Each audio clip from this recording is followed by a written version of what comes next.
matter. And of course, it is Saturn day, Mars hour. Naturally, I will speak about Eris in Mars hour.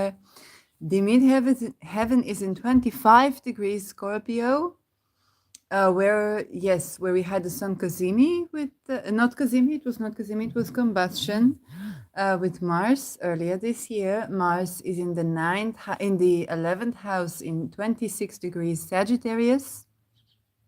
Mercury is retrograde, 22 degrees Sagittarius.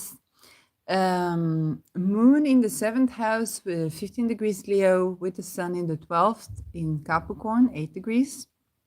And the ascendant ruled by Saturn in 9 degrees Aquarius, with Saturn in the 2nd house in Pisces. So Venus is the closest to the midheaven, and she has ingressed into Sagittarius. Now you wonder, why did I mention Eris into Taurus? Because she's not going into Taurus this month. She has a couple of years before she goes into Taurus. And Venus in Sagittarius at the same time. Okay, so I will begin with the bigger part. I will begin with Eris. First of all, Eris has been in Eris in the last century. Eris, the asteroid. Yes, you can't see her here. And she has been in the last century in Eris. And I'm saying century. So we are talking about 100 years during which many people were born. And one of the famous things that happened in this last century concerning Eris was the praxis of the attempt to find an Übermensch, okay, the practice of eugenics, and the technologizing of bloodline segregation. Which is not about, people talk about colonialism. No. Colonialism is no different to bloodline segregation. The only case where this was genuinely more abolished was under Mandela, because Mandela definitely did something that counters a bit of bloodline segregation, that he stood up to the king and he married a woman from another tribe. And so it really became less accepted from within to limit somebody's life practices and freedom of movement and occupation, or vocation. Okay, occupation is a dual meaning, but vocation according to their bloodline.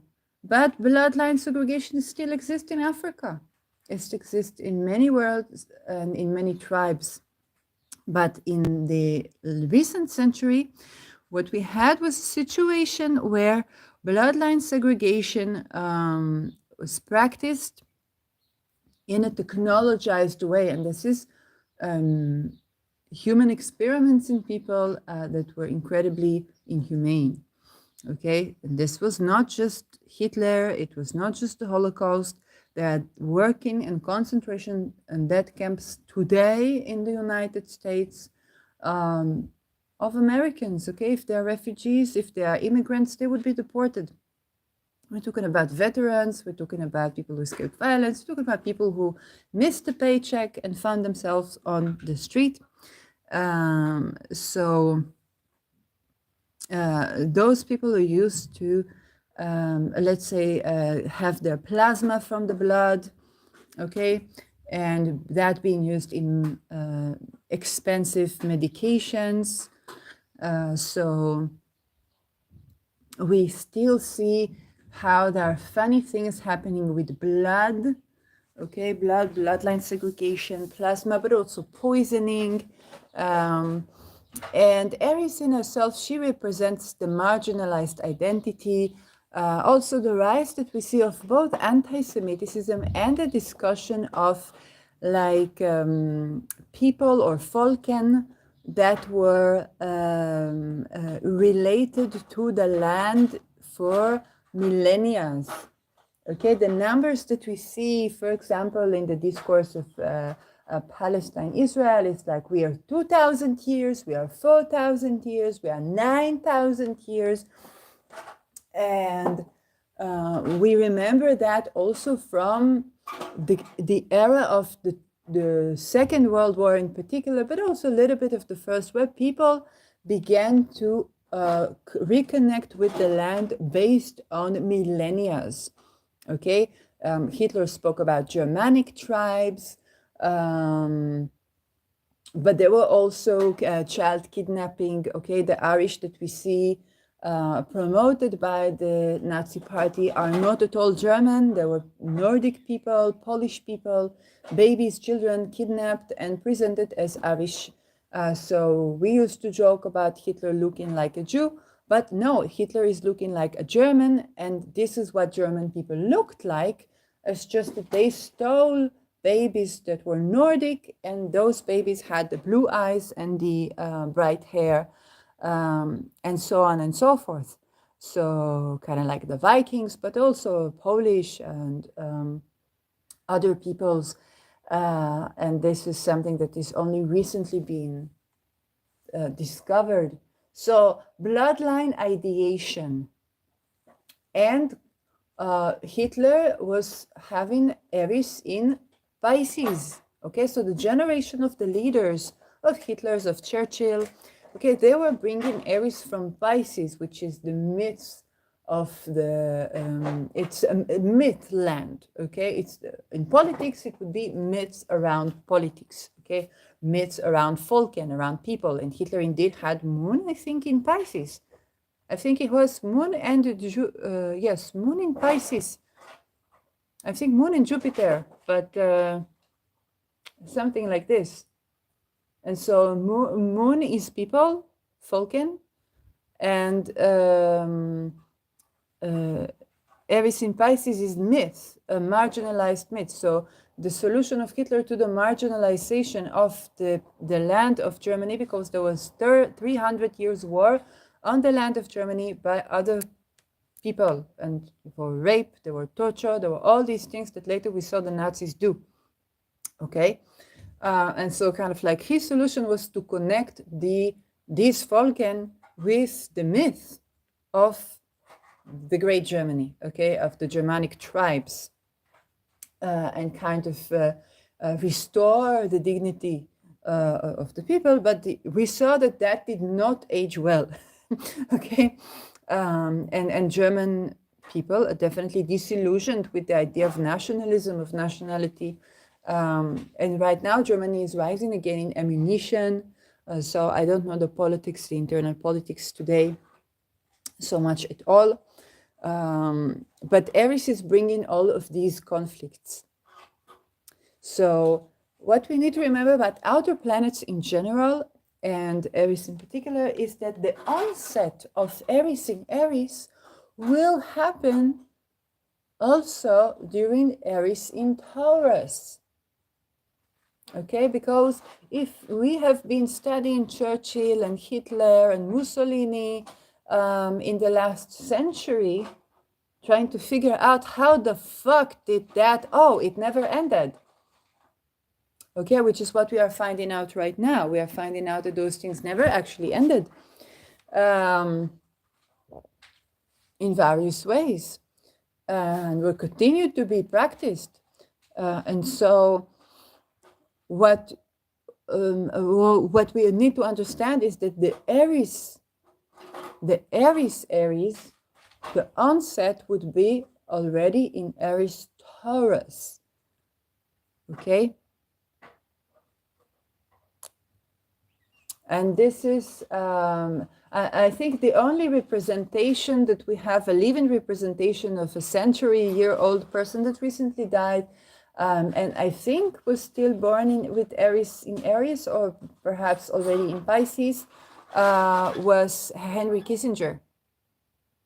Yes, I don't remember where was his Eris, but he was a person who lived to 100. And he was born during the time, I think, that Eris was already in Aries. Yes, he was born in the 1920s. and he died at 100 years old. So Eris was, I think, already in Eris or retrograde in Pisces, but he was the man of the century that represented the most Eris in Aries on a mundane level. And what we saw, it was like realpolitik. That was what it looked like.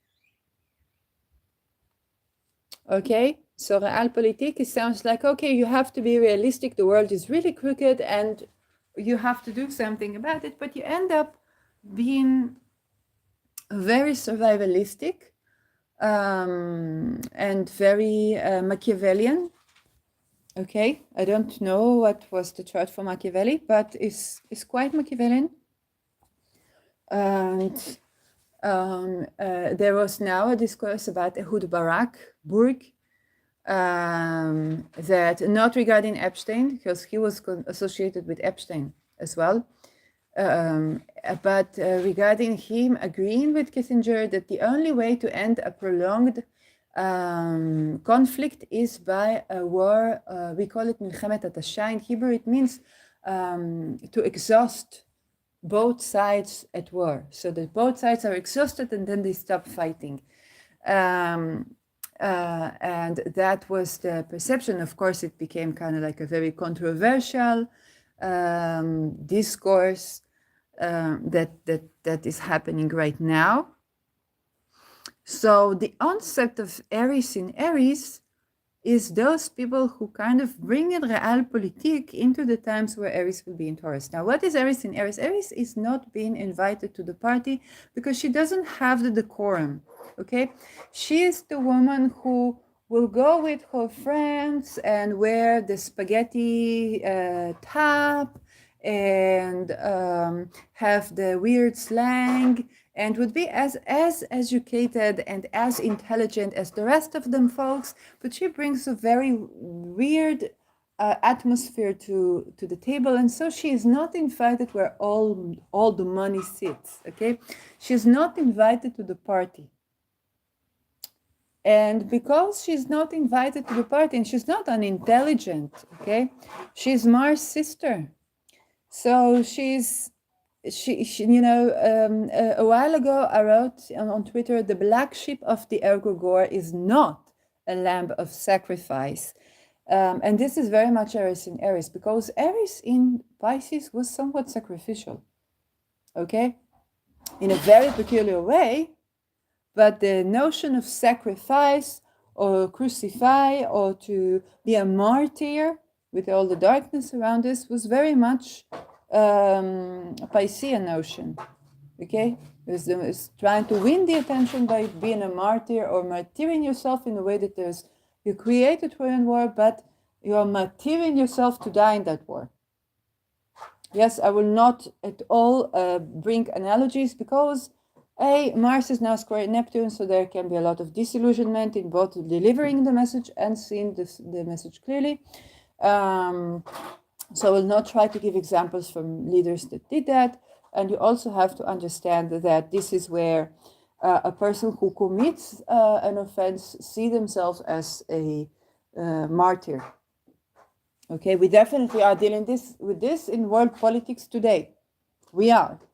And I won't say no names because the subject matter is the essence. It's not the names of the figures who play it. And so Eris, she began a quarrel. She managed to bring in someone that looks legitimate to the people, but was a Trojan horse and started the Troy War. Okay, basically to make everybody fight with everybody. Why? Because she was not close to the plate. She was not included. And you must understand, it's not just about social inclusion.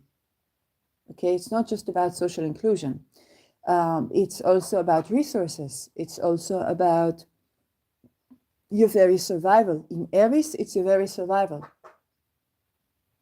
It's the fact that, let's say, people who are transgender people cannot find a job because they're transgender. Okay,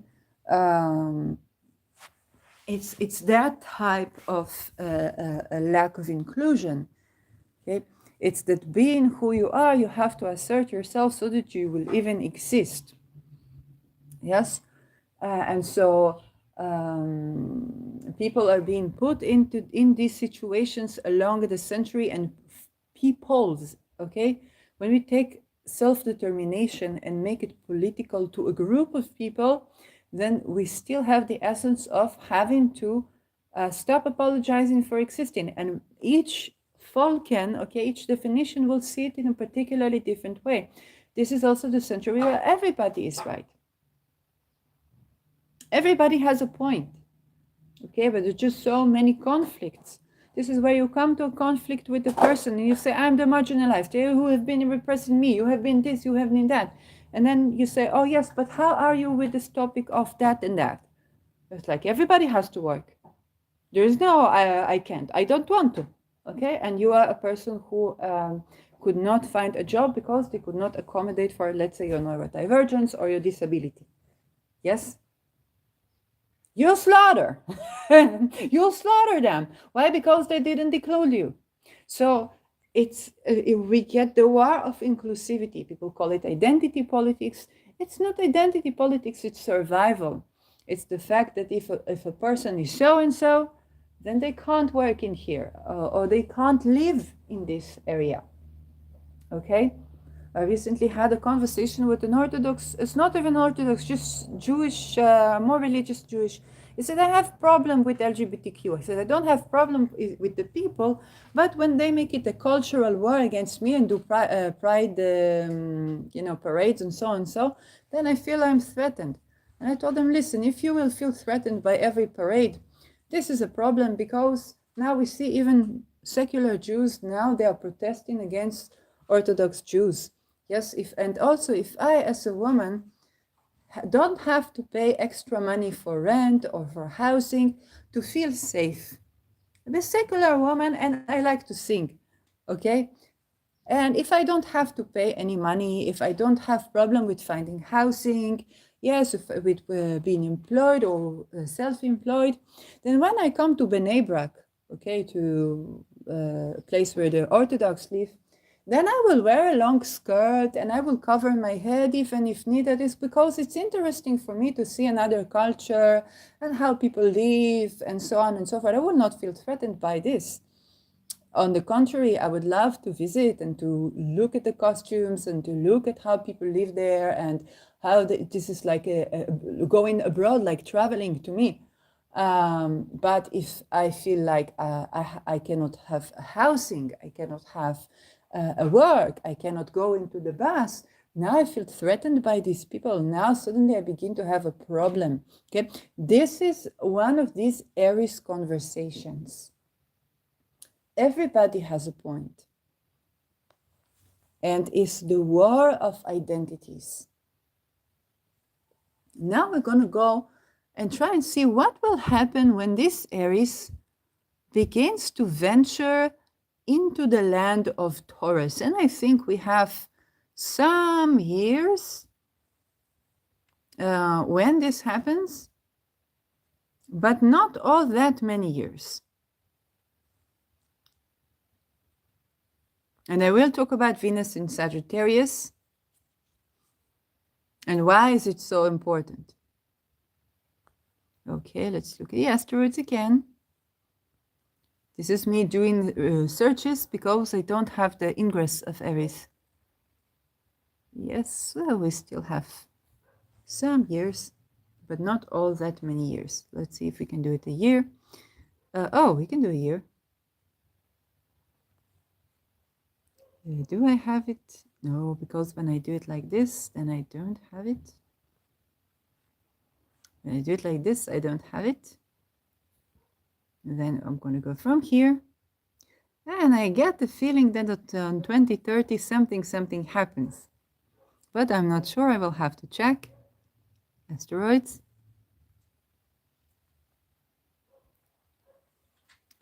No, not yet.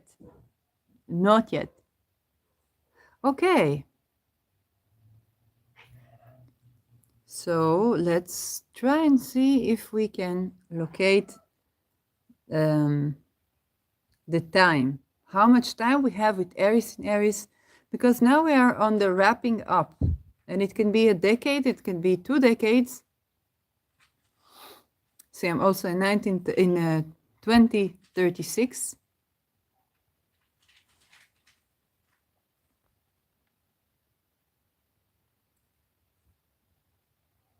Yeah, we still have time.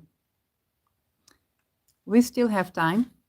But as I'm looking for this, I want to begin to, first of all, talk about what is eris in Taurus. What is Taurus? If eris in eris is about identity, the head, okay, identity. And eris in eris is also about war regarding identities, marginalized peoples. Okay, we have this discussion with the Palestinians. They're sick of being excluded by everyone. Okay. We have another discussion of the Irish people as well. Okay, some of you are more aware, less aware. And we also have the return of the Jews, not necessarily the Israelis alone, but also the Jews, kind of like, hey, we're sick of having to explain to you why. It's like, hey, you didn't want us living in the entire world, so we made a country. Now you don't like us living in the country. All the while, there are still Holocaust survivors who are starving in the state of Israel. So we definitely began to have these conversations of identity wars, the intricacy around these things. Okay, did the Jewish state solve the problem for Holocaust survivors? For some, yes, but some of them, for example, returned to Germany to have food because they could get a housing in Germany. Those that could, some couldn't, because some of them were not living in Germany to begin with. Yes, not all Holocaust survivors are German Jews.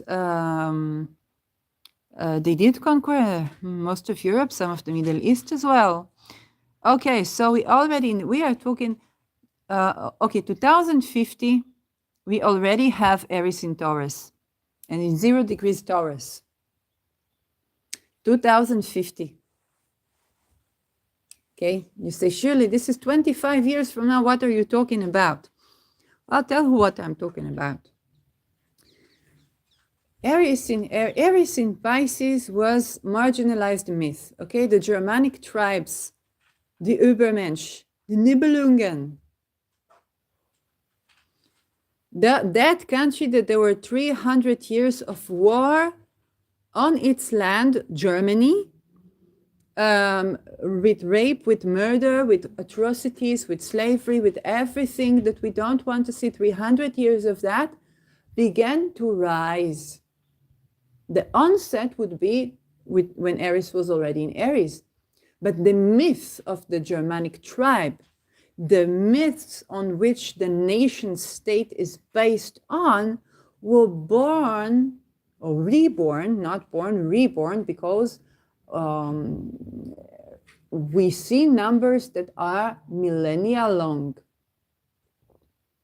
Okay, we see the Germanic tribes, the myth of the martyr, okay, and the national hero as the myth of the martyr. This is very much the Aries and Pisces with the onset in Aries in Aries. So if we think we are in any way done with Aries in Aries by 2050, we are only beginning, because what happens is the people that are born right now, that are born with Aries in the end of Aries, are going to be active while Aries ingresses into Taurus. And what is Taurus? Okay, if Pisces was about exile, about unfortunately the marginalized types of medicine, and also psychiatry, okay, drugs-based medicine, yes, absolutely, surgery-based medicine as well, and the martyr myth, okay, it's good to die for our country, tov v'lamut be'ad atzenu, is very much of their side, is their side, okay, from those times, okay. And then after the 2 world wars, we had Jews that said it's good to live for our country, okay, טוב לחיות בעד ארצנו, okay. Or the I don't remember which performer said that it's good to die for your country, but when you are old age and have lived a good life. So we began to be disillusioned from the myth of dying for the motherland.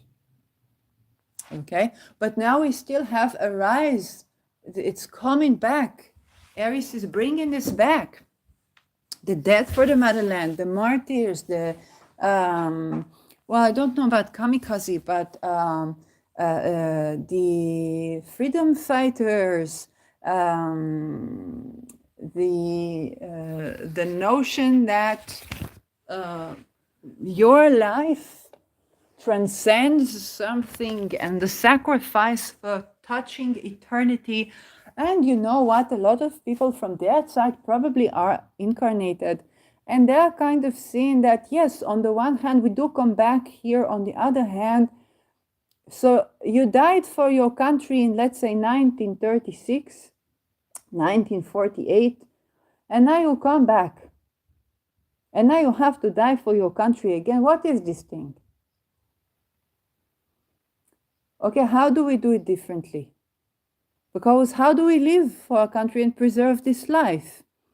Yes, so one of the things looking at the century and centuries that I have is biodiversity rather than bloodline segregation. So many wars on bloodline segregation, when eventually you're going to buy a plasma-based medicine with the blood of the person, that the homeless in the street that you threw out because you thought that they make bad decisions for themselves, that they're an addict, that they are this, that they are that, because they don't have the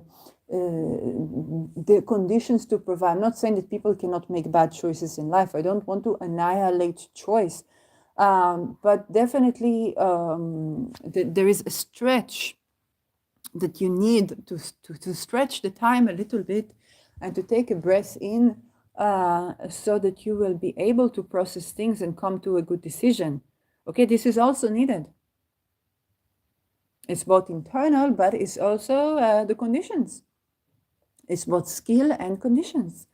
And so eventually all this bloodline segregation ends up with the royalty taking plasma of the people in the street. That if we had bloodline segregation, we had biodiversity and willing consent. Willing consent is very important. Okay, I don't have to explain to you that the baby that comes to the world when mommy and daddy had mind-blowing sex, and they were also able to afford growing a baby, and they were also wanting to be parents, and the birth itself and the pregnancy and the birth itself, there was orgasmic birth, in, I don't know, water and access to conventional medicine that is actually good if needed be, that this baby was being birthed, conceived, birthed, and processed and upbrought with love. Okay, I don't need to tell you how much of benefit it is for the soul, okay, to bring children this way. And so it is only logical. Yes, so willing consent is very important.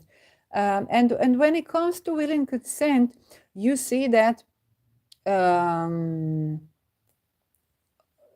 people tend to fall in love out of their bloodline when it is needed. It's natural. It's a part of the natural way of being. We look for someone we feel familiar with, but we also look for someone who gives us something different to what we know, who brings in both the sense of familiar. What is attraction? You write a movie, okay? And you want to create attraction between characters that will take the viewers into their world, that they will feel like, I want like this an affair. I want to manifest such a thing for my life. Then you bring two people that have something in common between them. They have something in common, complementary between them. They have an essence. It's like you come from this Eggveld, I come from that Eggveld, but there's just something about us that is familiar. But you also bring completely different backgrounds. Something completely different.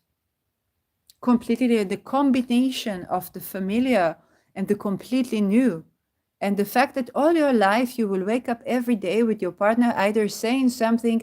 You know, one of the videos that I watch, one of the shorts that I watch is about a Chinese girl. They say when English is your second language. And you know, you wake up like this with the person that says, I don't know, I held his crotch, but you want to say held his crotch. and, and it's a never-ending stories of joy and laughter and embarrassment. That is from the little things. Okay, you don't need a world war to be excited. It's good for our genes. It revivifies the nervous system because you do the bridging over things, but it's not things that are unbridgeable. Yes, you have a little bit of challenge to your nervous system, but it's a joyous challenge. So when we have the blending of bloodlines that comes with will and consent, we keep our blood alive. We keep our blood healthy, circulating in the body as well. We are healthy. Why do they say, I was born and raised in Israel and say, oh, the Israeli women are the most beautiful women in the world. Now they probably hate us because of what's going on right now in the Middle East. But they say, oh, Israeli women are the most beautiful women in the world. I say, why? Because Jews were living everywhere, okay, from literally everywhere. And then they come, we say, this Jewish person from Africa is dating this Jewish person from Poland. Okay, for Arabs, they have this too. Okay, they're dating people, a woman comes from Germany and she falls in love with an Arabic person. And that you see the children, they're like Arabic complexion, skin complexion, brown hair, and then like blue eyes or green eyes, kind of interesting skin complexion. Okay, it's also good for the for when it's genuine. I'm not talking about domestic violence and stuff like that. When it's genuine, it brings in something that is beautiful and resilient.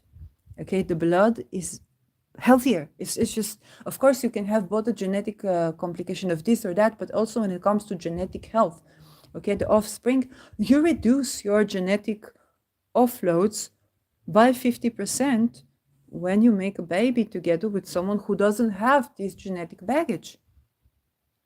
Okay? And so it's healthier people. And yes, they look beautiful because what is beautiful in nature? Okay? What is beautiful in nature is what is adaptable, what is connected. Yes, it's not that other people are not beautiful. Yeah, of course, we all have our beauty. And there are many ways to bring rejuvenation into our life without, making babies. but definitely, you see that actually, if we want to like make better people, we blend in more, but also allow people to keep their space. And you see there are natural currents where people will want to study how they did it in Babylon and how they did it in tribe society, or people fall in love with someone who's supposedly near their bloodline, and so on and so forth. So those things happen naturally. Now that we go from the blood, and we already touched on appearance, on beauty, Eris in Taurus is going to be the marginalized women, the marginalized connections, the marginalized forms of transportation, because it's also vehicles, the marginalized beauty standards, okay? Beauty standards are going to be completely revivified, and people might try to see to compete over the beauty standards. Okay, the original story for Eris was that she threw a golden apple at the table before the Trojan War and said to the fairest, okay, So people started to compete. Who will have this golden apple? Who is the most beautiful woman? Okay. Eris in Taurus is going to be something like this, where the beauty standards are competing. Which beauty standard is actually the most beautiful? Well, in fact, we already have the answer from the bloodline. It's those who are accepting of the difference, that enjoy the difference, and are aware of the commonalities. Okay, so aware that you and I are human beings. No matter where we are from, we are human beings. You're not below me or above me, and I'm not below you or above you. And we enjoy the differences that we bring to the table. Okay, this is where attraction. This is how we begin to have the conception of orgasmic conception of babies that orgasmically come to the world. It's basically in this way, and so that is beauty. But since the onset of Eris in Aries, which is the bringing back of bloodline talk, trying to find which blood is the most beautiful blood, okay? And then comparing these beauty standards, well, the answer is that you will see the most beautiful women that by your standards will be the most beautiful women. My prediction is that there will be of very mixed bloodlines. But people will look for in the beginning, or perhaps for the next century, who is the most beautiful bloodline? What blood makes the most beautiful woman? What blood makes the people who have more soil, more wealth? Okay, we began this with Eris in Aries, but the onset would be in Eris and Taurus. And Taurus is about land, it's about soil. People growing up, because people will grow into the industrialized society. Okay, people in 2050 would be born into cities where they are surveilled all the time, and then they will ask themselves, what kind of an animal is this that is living outside the city? Are they from different species?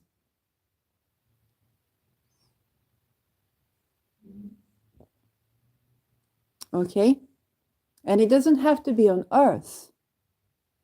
Okay, it doesn't have to be on Earth.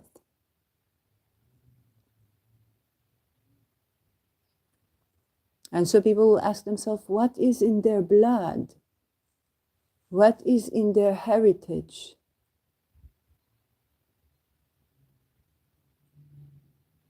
And we are talking about also those people that weren't invited to the party of land ownership. Because Aries is ownership, is possession. Aries is the I am. Okay? Aries in the second house, I am what I have. Okay? You bring something into the Aries, and the what I have becomes I am.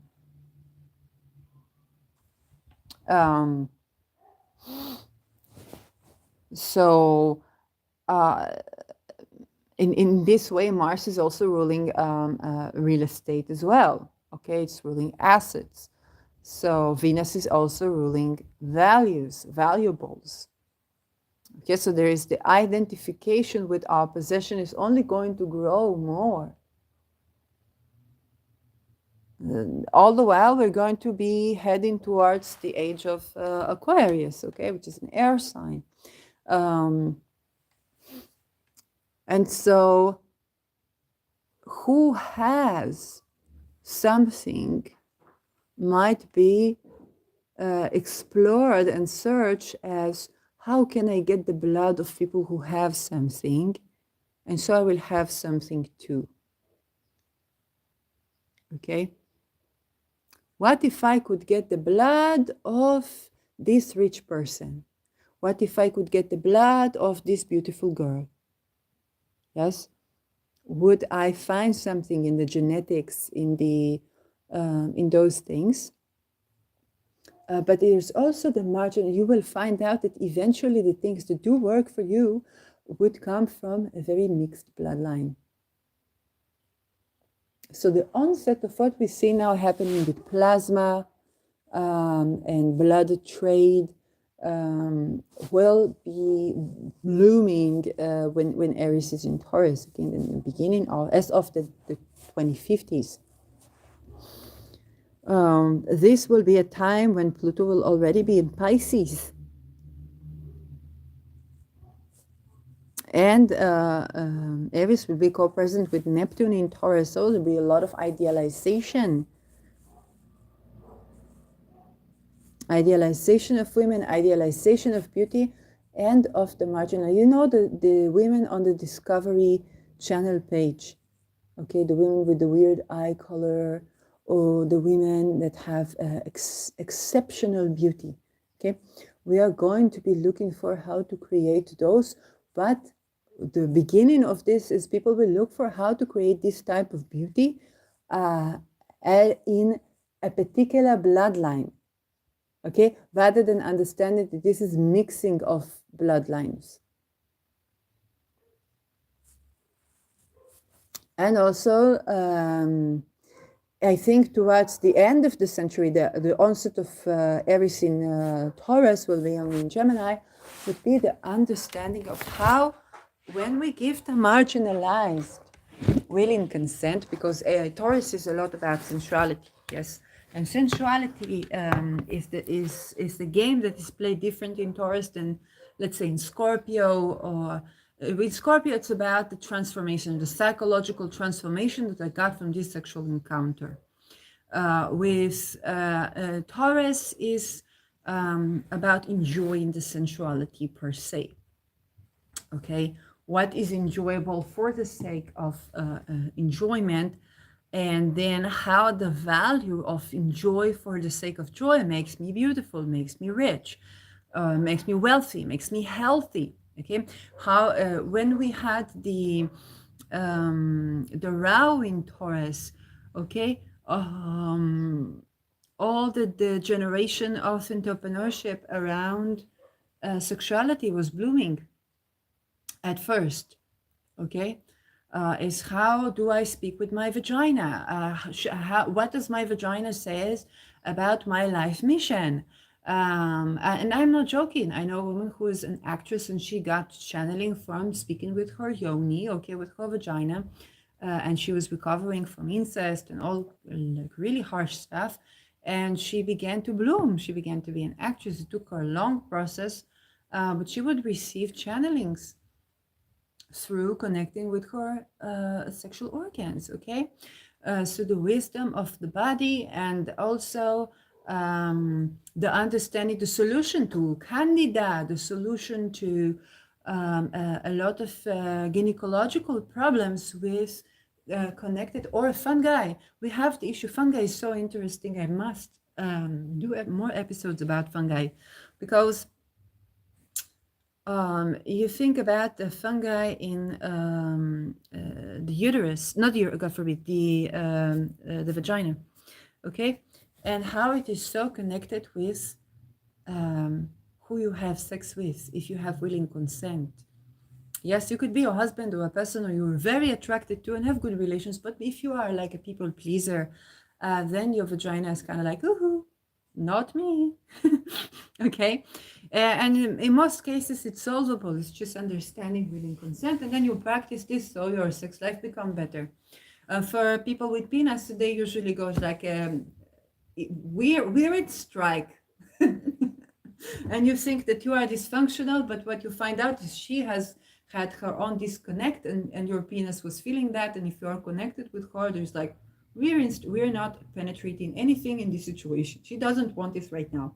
And now you think you are dysfunctional. But if a woman is more connected to herself, then she can tell you, oh yes, I was thinking about this, and then you understand you get supposedly erectile dysfunction is actually your penis functioning very well. It doesn't mean that the hard-on means that she wants it to, or that she's ready for this too. So we definitely got these wisdoms during the Rahu Ketu in Scorpio and Taurus. With Eris, it's going to be a century-long journey to understand something very simple, that willing consent, okay, and enjoying our sexuality is breeding beauty, is breeding wealth, is breathing all these things, and we begin to already see it right now. I'm living in Negev area in Israel, and we recently had, before the war, we had a problem of Arabic men, okay, Bedouin men being murdered by crime, internal crime, not by Israelis, as far as we know, by just crime organizations. And then I found out that before this happened, began to happen by the hundred, and it was very problematic because to do if Israel would do what it needed to do back then, it would mean that Israel would have to send the army there because the police is not enough, and to send the army onto the Bedouin villages would be like occupation and military regime of, so you can understand the intricacy around this topic, and the police was afraid to go there. So now they are doing things because now it's like it's a war, so they are changing things in some of the cities, in the mixed cities. But the thing is that before that, I didn't know this. Only when I learned about Sedna, I learned about this. There were forced marriage, and the reason is not only religious, because to get land, you would need to be married. And if you had another wife, then you had more land. And now you need land because you need to grow sheep, to grow, whether it's the camel milk, to grow crops. And they vivified the Negev. Okay, when I travel from my village to the closest city, I see fields of greens right now. And this was a desert. But before that, they would slaughter women if they didn't agree to be married. And so there are a lot of women buried in the sand, and they had dunes of sand. Now, as things are changing, the arrangement of land is going to be not according to how many women the man is marrying. Okay, so having another wife will not give you more land. And so the incentive to marry more women and to murder women who don't agree to this is not going to be, and the land is more fertile. It's becoming more fertile. And also 100 years ago, okay, the land was very fertile. There were sugar canes. There are still sugar canes. There are eucalyptus trees 500 meters above sea levels. Eucalyptus trees, they take a lot of water. We used to plant them to dry the swamps, okay? The first settlers used, the Zionist settlers used to dry the swamps that were, okay, they settled, yes, both on, they also occupied land, but also they settled, some of the settlements were in places where people didn't settle. So to dry the swamps so that people wouldn't die there, they planted eucalyptus trees. Now it takes time for this to occur. And so they both settled on lands that weren't settled before, but also on lands that were like also conquered. So the thing is that we know that eucalyptus tree grows in, like it is drying swamps, and now we have it 500 meters above sea level. And sugar canes, okay, I see sugar canes growing, and I was told 100 years ago, you couldn't see the top of the camel, okay? You couldn't see the top of the camels because there were sugar canes growing everywhere. It was green. And there was an earthquake. I think it's going to take 100 years for people in the eris Taurus to understand that how we treat our children and women is affecting the soil. Okay, now we understand something about men, and I'm not sure we are understanding that, but we still have until 2050 to get this. In Israel, the 6th of October, yes, it was the 6th, it was not the 7th, happened exactly 50 years after 1973, where something very similar happened. The veterans that knew what was going on, because there were all kinds of veterans, okay? The veterans that came in the beginning, they had to force the ammunition, the doors open, so to get ammunition, to get the weapons, because there was invasions and they were not allowed to do anything, and it was locked. Okay, this is the words of veterans. I'm just delivering the information. And so they knew that something like this is going to happen again. And I knew 50 years, Chiron returned to 1973 And I got stuff from 1973. I think I told you my offender from academia was a child back then. And we didn't know anything, but if you knew veterans, or if veterans wanted to warn you, that they would tell you things. Okay? They would tell you things. And that is how, if you listen to the veterans and you don't like throw them in the street, then you would know. Okay? You would know. So, by the way, if you ask if when I went to Netherlands, I was working about my eyes and eyesight, and I was shown like that Israel will have to pay something like what Germany paid to Jews, and I was like, this is so crazy, but I understood there's something going on here, and yeah.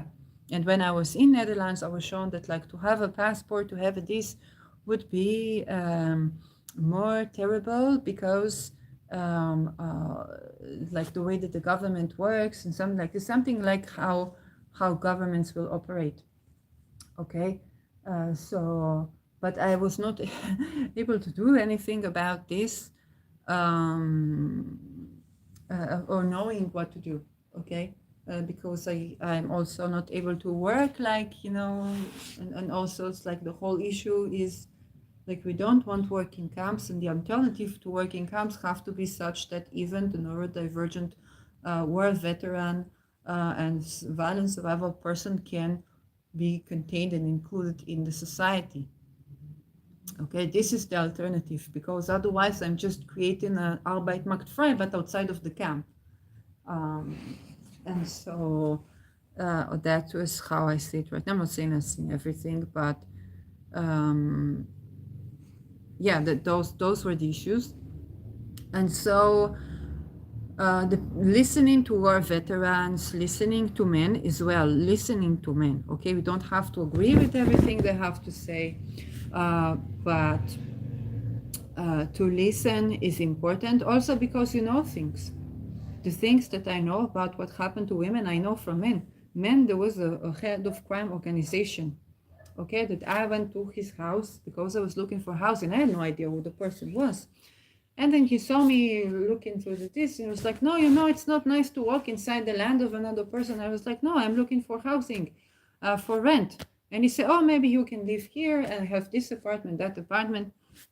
And we started talking. He tells me that he knows that the between Jewish, the people that came from Arab countries would take women that were Ashkenazi Jewish, because they were considered elite like whites, and they would on purpose beat them. And I'm looking at him like, what the fuck? Okay? No feminist told me that. No woman told me that. Okay? The men who did that told me that. The man told me that. He told me that. And then he offered me that I will be like his concubine to live with him. I said, no, thank you. and went the fuck away. Furious, of course, but I also understood that by listening to this man, what he had to say, I learned also the atrocities that these men committed. This was a man that was of Arab countries' origin, Jew, telling me these things. Later, I would find out from another business owner that he was in crime. I did not know who he was, but this was the things that happened to me. And so it's listening to men. Both they can warn you from the things like, that they know that there are atrocities coming, like the war veterans and stuff like that, but also to genuinely listen, okay? You will see the things that you need to know. The things that you didn't even think are an issue. Okay, I remember even the person who violated my boundaries in academia, there was another case of the dean, okay, who was accused and found guilty in sexual boundary violation. Very, very scary. And the person who would later violate my boundaries, he was talking about this. And he says he talked about the power and how like the desire to have power. But he also talked about, when he talked about like fascism, he taught us about politics and stuff like that. Then he mentioned like the men had a camaraderie between them of hating women because women didn't have to go to war. Okay, and now of course women are going to war. And so all of these things I knew from, he would tell me, okay, if you listen to men, then you understand, because they see things that you don't see, and they are shaped by things that you don't understand, and they're trying to be honest with themselves, or self-aware. So you know, okay. Now, when Eris is in Eris, is listening to these men that are marginalized, because they have things to say. And they will also tell you what to be careful from if they are under some situations or certain circumstances. Okay, it's just people are people. But when Eris reaches Taurus, okay, then it's more the sisterhood, the women, and it would be about the women who are marginalized in society. Because now the concentration is about the men who were not being listened to, the men who are extremely isolated, the men who were not invited to the party. Okay, and what they did to meet their needs. Let's make everybody fight with everybody. Also, women fight with women. Okay, stuff like that. But Eris in Taurus is more like the women who are not invited to the party will have something to say, and they can cause a Trojan war around land that will still focus on identity. Okay, and people will begin to ask themselves, what kind of bloodline, what do I need to have in my blood, or who do I need to be beautiful, to be attractive, to yeah, something like that, and to have land or to have possessions. It's kind of something that goes along the line of that, when the answer is very simple as to well-being. Okay, I think that what the onset of Eris in Aries that will be during Eris in Taurus is also about relation between men and women, that would be even more emphasized. Okay, because Eris in Pisces was about sperm.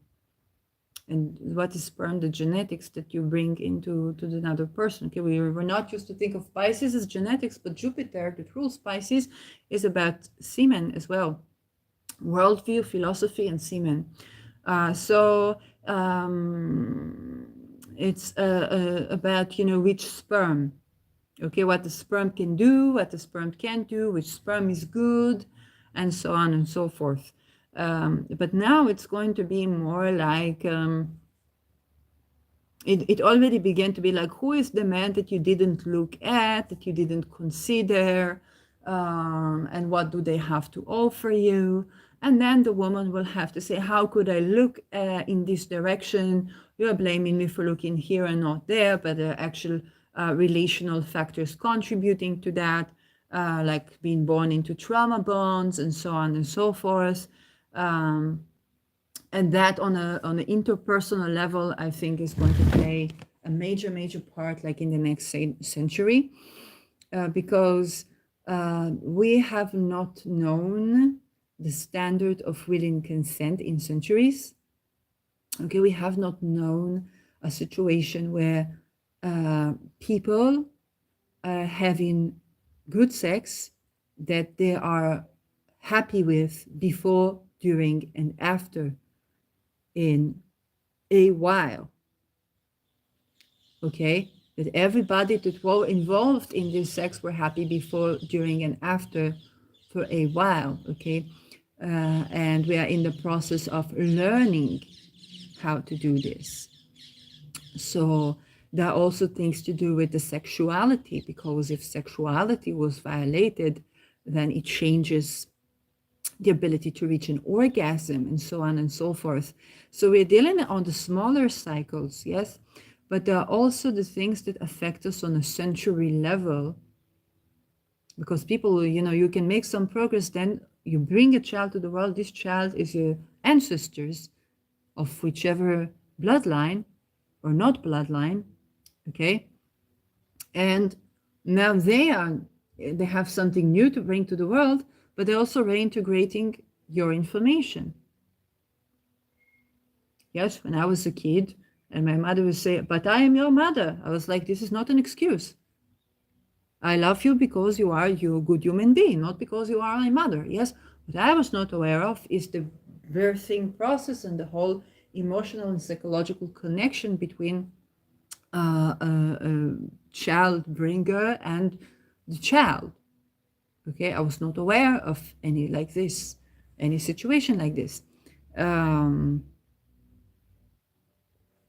It seems it was new to me, so it's not in the equation.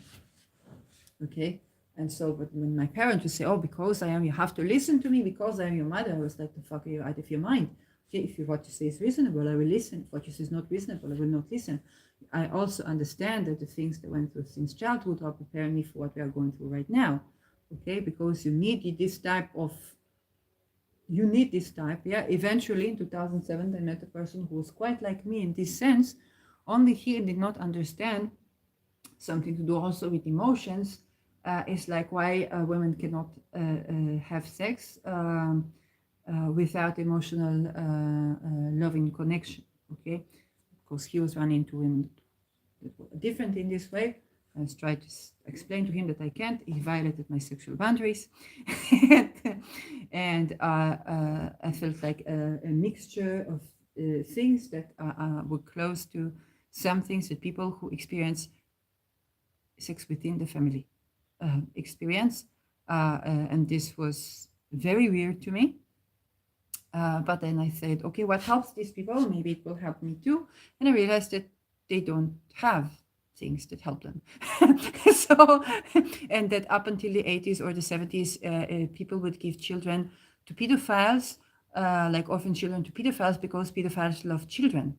So the fuck is this world? And so that was very weird. But from his point of view, it's like, okay, why can't you just, like, you can set your mind to it? I was like, no, I can't. I can't. And then when I began to experience the feeling of the symptoms of a person who was raped, he asked me, like, I told him I feel like failure, and said, were you raped? And I was like, you raped me. And of course, you understand that this conversation, what it did to both people. But this is how, along the century, there are things that are very obvious to the child or to the young person, and there are things that we don't take into account because we need to integrate this information. Okay, psychology was something that I needed to integrate the information.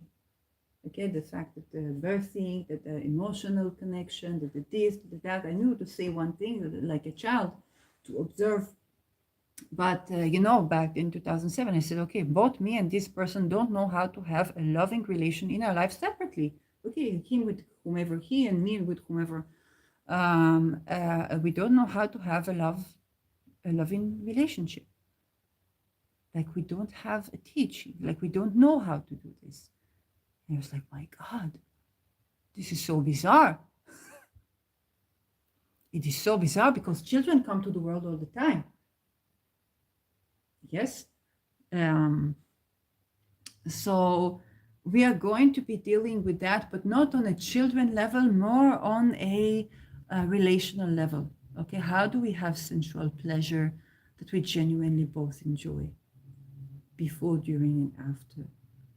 How do we have, but on a lifelong, okay, how has the centuries affected our ability to do so?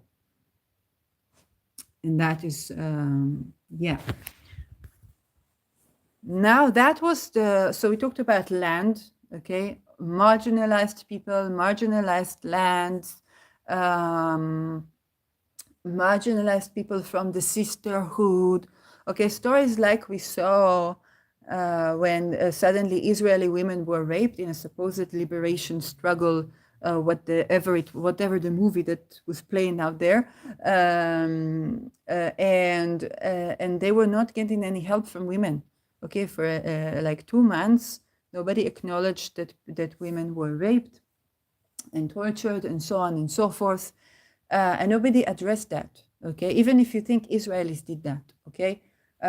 First of all, you are not alone in this. There are some Israelis who believe the same, that was involved in this. But no, this suffering was not addressed, okay? They were invalidated, okay? And now I don't know the story, if it was like, was there stories of like Palestinian women who were raped and then were discredited or disvalued, okay, that we don't know of, and they were trying to like play it back. I don't know, okay, because we don't know this. But the situation was that there were people, men and women, that were raped and tortured, and some of them murdered, and did not receive any validation, any acknowledgement, nada. And it was the whole world saying, do you have evidence for this? I don't think the world understand what are they inflicting on such people, okay? It's like creating a nation of Hitlers. This is what it's doing, okay? And so such stories, okay, we are now in 2023. I don't know if this is like because a lot of these women maybe won't be here by 2050. But such stories where a woman is so marginalized by women, it breeds all kinds of Trojan wars that I think we will see in Eris in Taurus. So the onset of Eris is marginalized identities, and of course trans women, naturally trans women and their ability to own land, to own property, to have a bank account. If you talk about social credit score, so the thought of like excluding women from that would breed some crimes, you know, because it's survival, it's credit, and that is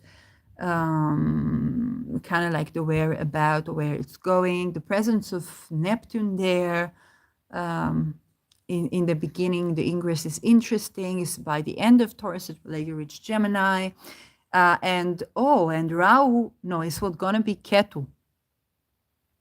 This is Ketu. Yes, this is Ketu. Is going to be on Algol at about the time of the ingress. About, okay, and about here can be months and years. So yeah.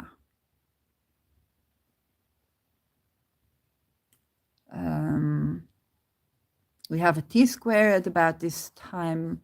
Well, it's difficult to say because this is a moment in time. Of course, there are a couple of months and even a year to this, but we're going to have another Saturn Capricorn for those who want to do another Tema Mundi. And Uranus, Virgo, at least in the beginning. But the giants, okay, the other giants, Pluto is going to be in Pisces. Neptune is going to still be in Taurus at the first delving of Aries into Taurus. We have before that, yes. But this is one topic. And now let's move again to Venus ingressing to the sign of freedom. And why am I doing this at the same time? Okay, Eris is Mars' sister. Eris in Venus sign will be the woman who fights for sexual freedom. How is sexual freedom looking in the eyes of a woman who is marginalized from society? Okay. if eris in Aries is about men, we want to be sexually free. Yes. When Eris reaches Taurus, women will want to be sexually free too. Okay? And this is just the way it was. Okay? When men said, I am a divine being, I have the autonomy over my body, I have the autonomy over land, I have the autonomy over what I produce. This is capitalism, yes? Then came women and said, I am a divine being. I have an autonomy over my body. I have an autonomy over my bank account. I have an autonomy over my land. Hello. Okay. And this was one wave of feminism. So when we talk about sexual liberation, the man says, I want to be sexually free. I want to be having an orgasm with a cyborg. I want to be this. I want to be that. Naturally, women, and however we will define women by the time Eris is in Taurus, would want the same. I want like he has. Okay, the first steps of sexual liberation in women were women trying to hump like men. Okay, for some of them this worked. For some of them, if I would try to do this, I would feel like, what I have to make a man like a vibrator, then I perhaps need a dildo. it's more pleasurable for me with a dildo than with a man that I don't have emotion connection, because there are emotions, but they're just not loving. I don't want that in my body to begin with. Okay. Yes. What is the complaint of men about women that are not willingly consensually with them? Oh, she's just lying there. She just waiting for me to do everything. She's just not there. She's just not in willing consent. Unless she has like a fantasy or something like this that she needs to communicate with you. She's just not there. She's not in willing consent. She doesn't want to be there. Okay. So same with women. They will have to learn these things as well. But the first steps of women of liberating themselves, like, I can work like a man as well, and get murdered in, building something, and get murdered in war, and so on and so forth. Or I can hump like a man. And then, kind of like, well, it was not satisfying for a man either, but now we are doing the same mistakes because we just look at how men liberate themselves and like, we want to. And we do that. Okay? And to separate and to learn another form, another wisdom, another this, it takes time. When Rahu was in Taurus, we suddenly began to have the uprise of women saying, hey, the pill is not liberating. The pill was supposed to protect me when someone rapes me, but it also, when I want to enjoy sex, then the pill is not the solution for me. And so now a man that wants me to take the pill is oppressive. Okay? You get the point? Because, hey, you're not supposed to violate my sexual boundaries to begin with. And then we have to think about creative ways of what do we do and what do we do it. Because a baby can happen if you wear a condom and take a pill. An IUD. Did they tell you that IUD, like many women have, men as well, because we have trans men that preserve their womb. So it can break inside the body and cause inflammation and cause many troubles. And it's normal for this to happen. Okay? We definitely don't see contraceptives or anti-baby pill the same way we did before Rahu was in Taurus. On a big level. Okay? And so feminism definition have changed, okay? When I meet my doctor as a woman, she is a woman, and she tells me to do the vaccine because of this and this and this, and I tell her, well, yes, I did the first jab, I did the second jab, I saw it affected my menstruation. Maybe you're pregnant. I don't think so, unless we're having Jesus. Regarding to the situation, like, I don't think that astral babies are a thing yet. But that was the reaction. And obviously this woman doctor, this very good doctor up until before this transit, became a person that I cannot see and talk to after this transit. Okay, so we got a mini version when Ra was in Taurus. Now as Venus ingresses to the sign of liberty, she wants freedom. And she is co-present with Mars. She wants to assert her freedom. Women want to be free. How do they see this freedom?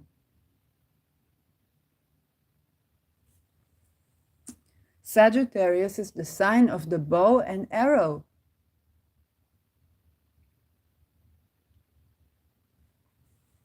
Women want a life mission. Women want to chase something. Women want to move around freely, to travel the world freely.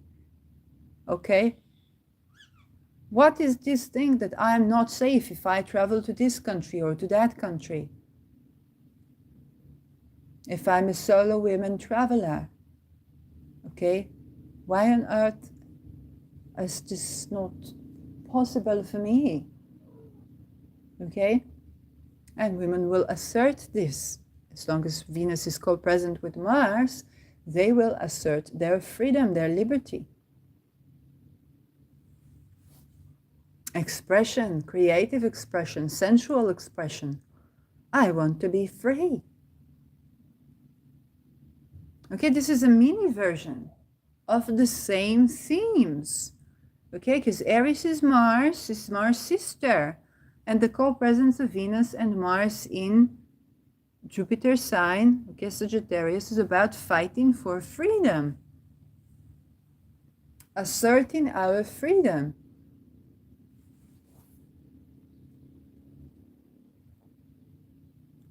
So yes, Venus Sagittarius is more optimistic. She's so sociable. She wants to exchange ideas. She wants to travel more. She wants to be on the move. She wants to have a life mission. Yes, she's sick of the corporation, but she's not sick of entrepreneurship. She's not sick of making something of her life, but she also wants to vacate. She also wants to have financial freedom without that being a trap. Or 22 catch here with Mercury retrograde.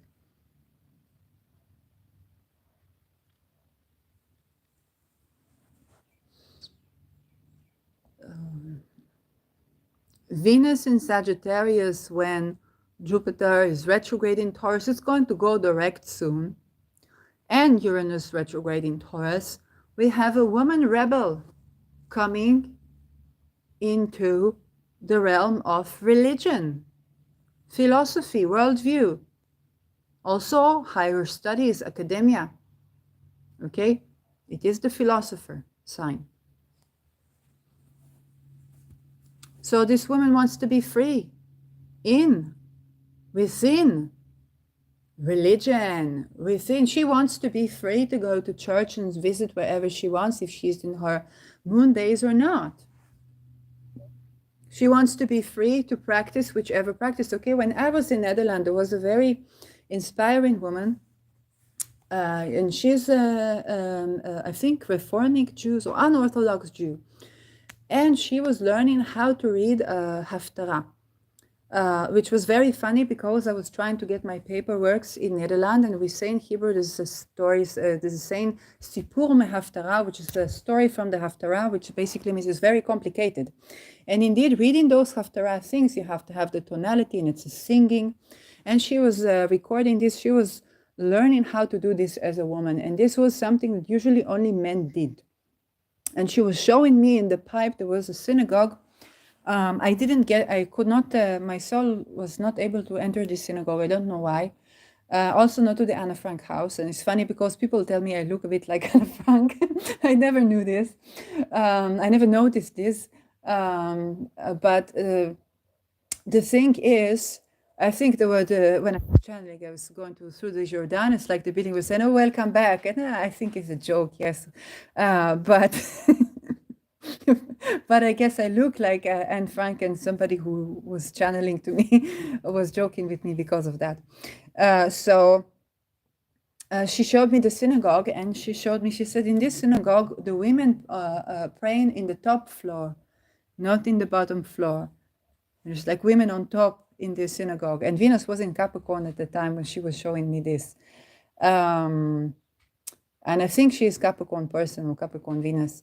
And it's those type of women, okay? So it's those type of women who are saying, I, a woman, can also be at the synagogue, can also be at the university. I can also be a philosopher, a thinker, a traveler, a woman solo traveler. I also have a life mission, okay? It's that type of Venus, okay? She's not looking to rebel outside of the social norms so much, okay? Although with Uranus and Taurus, she's rebellious, but her rebellion is more like, I can also do philosophy, religion, traveling, higher studies, and so on and so forth. It's that type of a woman, okay? I also want freedom in my relationships. In my previous intention setting episode, now I see that when Venus is in Sag, immediately what caught me, I was talking about Gordon's intention video, what caught me was when he said you have to choose like either relationship or career and focus on one. Usually it's the relationship. And then I was countering that in my own video saying, oh, but the life mission is as important. And it is as important because if I try to do only the relationship, it would suffer when I don't follow my life mission. And also my life mission would suffer if I don't have healthy relations. This is very much the marking of Venus Sag wisdom.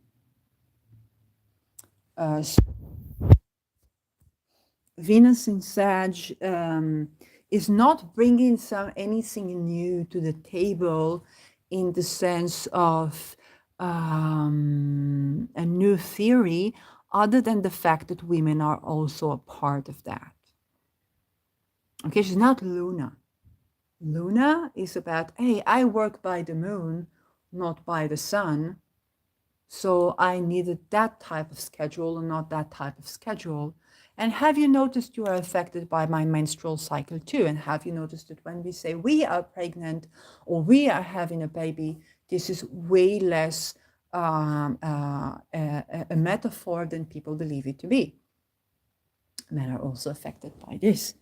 And so, but Venus is more like connecting things. So philosophy regarding women, regarding gender, regarding beauty, but also the simple notion of I can also be an academic. I can also be a philosopher. I also want to learn I can also read the Haftarah no less good than any man. Okay, it's that type of a woman. Okay, she's not coming to say your religion. She's not the Antichrist. Okay, she's not the Voltaire, unless she's like, I can also be a Voltaire. But she's building upon what men did, saying, hey, I can do this too as a woman. I can contribute to the philosophy as a woman. And her contribution is about relational philosophy, okay? But it can also be the contribution where it's not a relational philosophy. Okay, well, Jupiter in itself is in Taurus, so we are thinking about women, we are thinking about beauty, we are thinking about connection, about wealth as well, and values. But there is co-presence with Uranus. And Uranus is rebelling, okay? Well, one of the greatest markings of the Uranus-Taurus were two things. One was the convoys of trucks blocking the transportation ways and packing foods and telling people to pack foods during COVID. Okay, so the rebelliousness of the drivers. Listen to drivers, public transport drivers, truck drivers, listen to drivers. They have a lot to say right now. They are very much up to speed with what's going on. They are, in some ways, our people. some of them not. Yes, when there were also the problem of women to get into buses, there were drivers.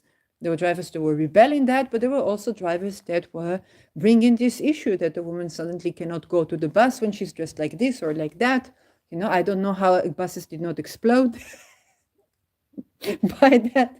You know, how come there were no women that were like, I'll explode instead of bombing of the entire bus of men who agreed to that?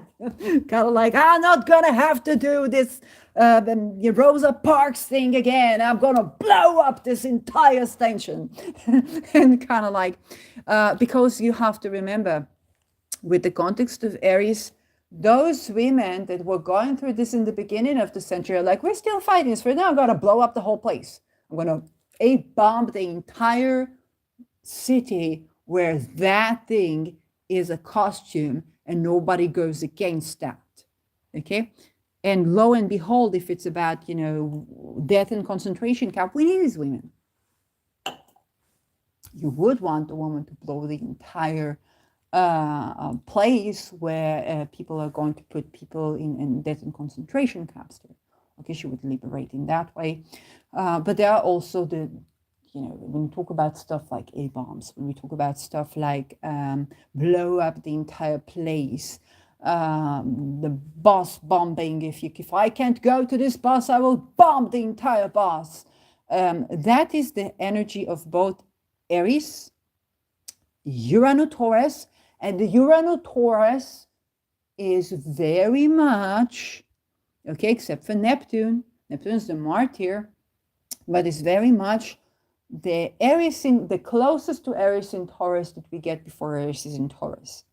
Okay? Because Uranus can have a plan to blow the entire bus. Maybe it will blow one or two buses up because of that. Okay? Aries will blow the entire planet because she couldn't get on the bus. Wow, you were wearing that spaghetti bra and this is an Orthodox neighborhood. Come again? This is as reasonable as blowing the entire world over a spaghetti bra. Like, why wouldn't I not, like, wouldn't it, like, should it be that expensive to you so that you will understand that me wearing a spaghetti bra on the bus is not, like, the doom of humanity? Okay, that's the mind of, she's Mars' sister. She doesn't have a filter. She doesn't have a filter. And so the mini version of that is the Venus Sagittarius when Uranus and Jupiter are in Taurus. Okay. Now, one of the things that we do see women saying, I want like him too, is where, you know, people will talk about war crimes and sexual boundary violations, and women are like, oh, but these men were oppressed. Okay, so as we learn from men, we must pay attention to it. We learn the good things that men do and not the stupid things that men do. Humping like a maniac was never working for a man. There's no reason why you should do it as a woman. Okay, it's never working for a man. Never worked for them. Probably won't going to work for you either. Yes, but some women go through the phase of that. Sexual boundary violation never worked for a man. Okay, it's not something that you want to imitate when you come to liberate yourself as a woman. It never worked for a man. Only got him haunted and entangled with the victim, and then seeing himself as the victim, and many really atrocities and weird stuff you don't want to get yourself entangled with by initiation of sexual boundary violation. Okay, don't want to go there. You do want to understand that having enough space allows us to have a place where we can contemplate and become more civil and reasonable human being. That I think is something good that men do. They take up space. Okay, instead of saying to men, close your legs when they're in the bus. Okay, why won't we design a bus where both the man and the woman can open the legs It's good for the second sex chakra. It's good for your womb. It's good for the bowels. And have enough space for both of us there, okay? So instead of telling men to close the legs, we should engineer together buses that actually take up space. We can both take up space in the space, because that's healthy. If you look at how queens were sitting, how the I'm not talking about the West, but this sitting where a woman is spreading her legs and is sitting on a chair with her legs spread, and she has a stability. Okay, she has a stance and stability, and her second chakra is open. Okay, she's not seducing anybody. She's just being present, just like a man, because this is good for our second chakra. Okay, stuff I learned when I was in a mental hospital, and there were yoga classes. There was a woman, I think she was Brazilian, and she was teaching us to move, to move and dance. And she told us never to close our legs when we are sitting, never to close our legs, because it's good for the second chakra, and this is the relational chakra, fertility, and so on and so forth. So also for men, okay, don't crunch your balls up. So if a woman tells you to close her legs, tell her, let's build together a bus that has a place for both of us opening our legs. So we wouldn't want the men telling us to close our legs. Why do we tell this to men? This is another, one of the things where you want to learn the good things that men do. Men take up space. Yes, this is good. Men assert themselves. Yes, this is lovely. Okay. If a man violates somebody's sexual boundary, we don't want to liberate ourselves in that way, because he's having complications about this for a reason. Okay. It's not a way to achieve, because if you penetrate someone, you decentralize them. Now they're attacking you because they don't have themselves. Okay. It's not like I set a boundary and so much so that they wouldn't do this anymore. No, now they feel so much so down that they have to. Okay, they have to take it out of themselves. Now they want to attack you. So we don't want to violate boundaries. We just want to take up space and grow. So when it comes to freedom, and the same about philosophy, thinking about bloodlines and all these things, because these are the philosophies that we are discussing, is those questionings as well. So let me see if I can show you what I'm seeing right now, because what I'm seeing right now is so beautiful. I hope don't look at me. No, not in this way. That's what I'm seeing right now. Oh, yeah. And no, this is what I'm seeing right now. Anyway, there's just this puppy, little kitten looking at me, and that was what I was seeing right now. So, yeah, you're so beautiful. What else is Venus in Sagittarius going to do? Well, she's going to stay there after Mars is gone. And she's going to give us optimism.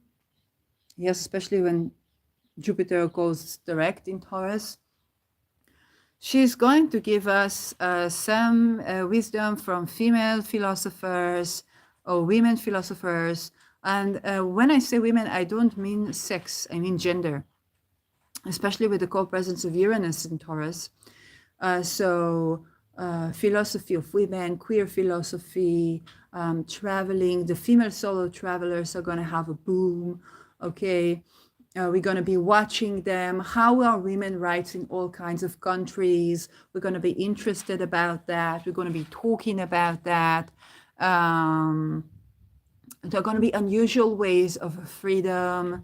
If you think about the veil, for example, so some witches wear veil to protect themselves energetically, or on the other hand, hijab can both be a sense of connection with divine, but also sense of oppression, if it's forced, and so on and so forth. So Clothing and their symbolism are going to matter a lot. Colors and their symbolism.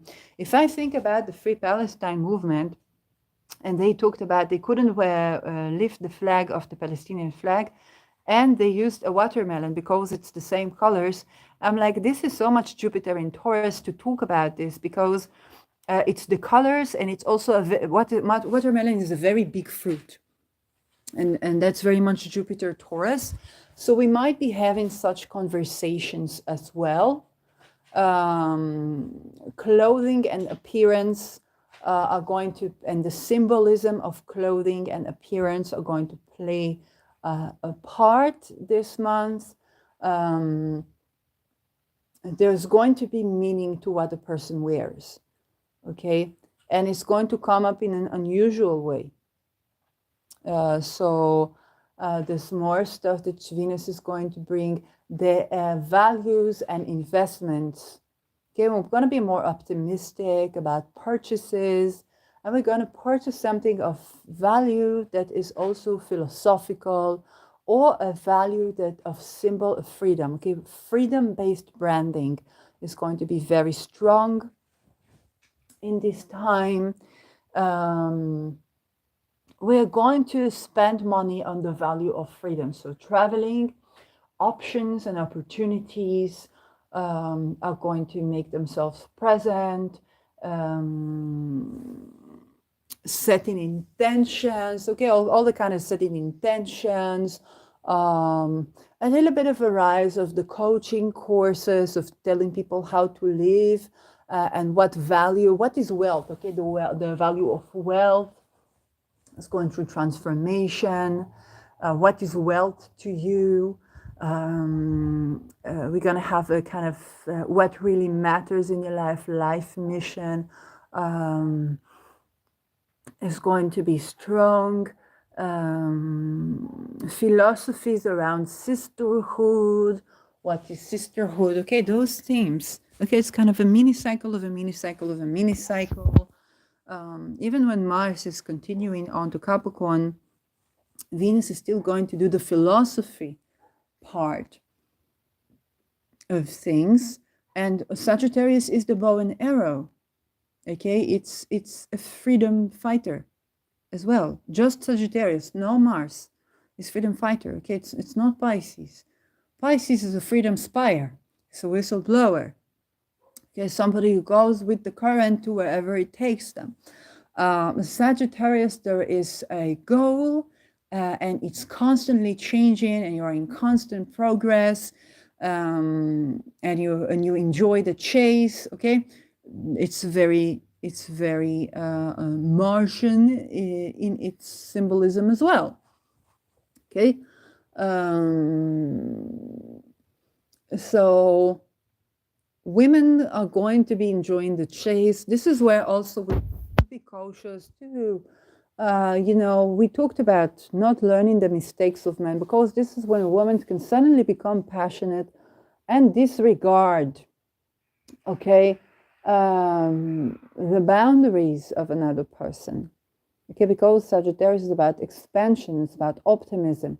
So there can be nice affairs, but there can also be a situation where a woman is just baby stepping back into her pleasure and is enjoying the chase, and see something as freedom that is like, for men, they already know that this is sexual harassment, okay?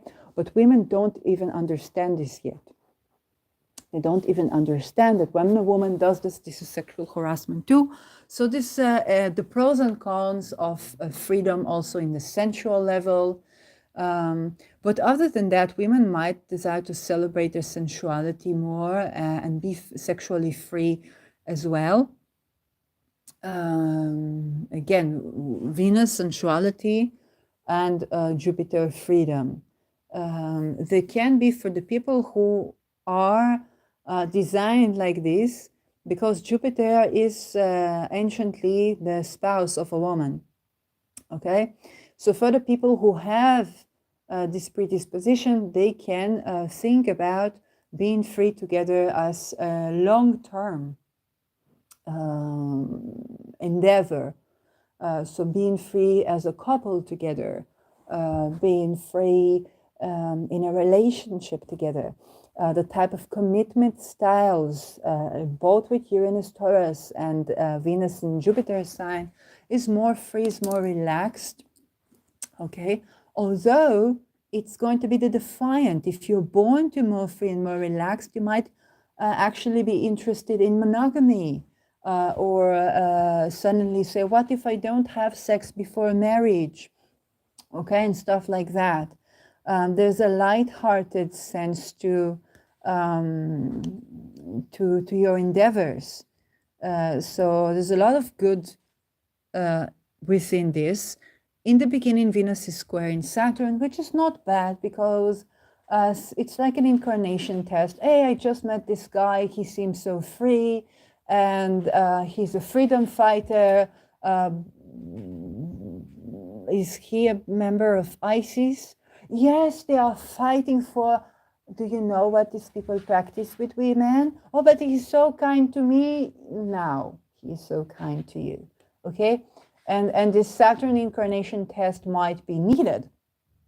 Okay, hey, this is not this freedom fighter that you think they are. Okay. Oh, you meet this girl. She seems so nice and so free and so unjudgmental. What is she doing for a living? Well, she has OnlyFans and it's not a problem, and so on and so forth.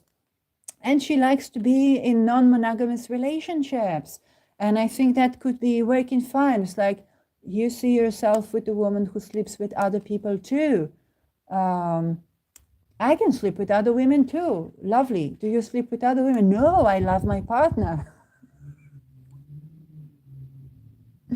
And then you find out that her free spirit might not be something that you're either up to or ready for.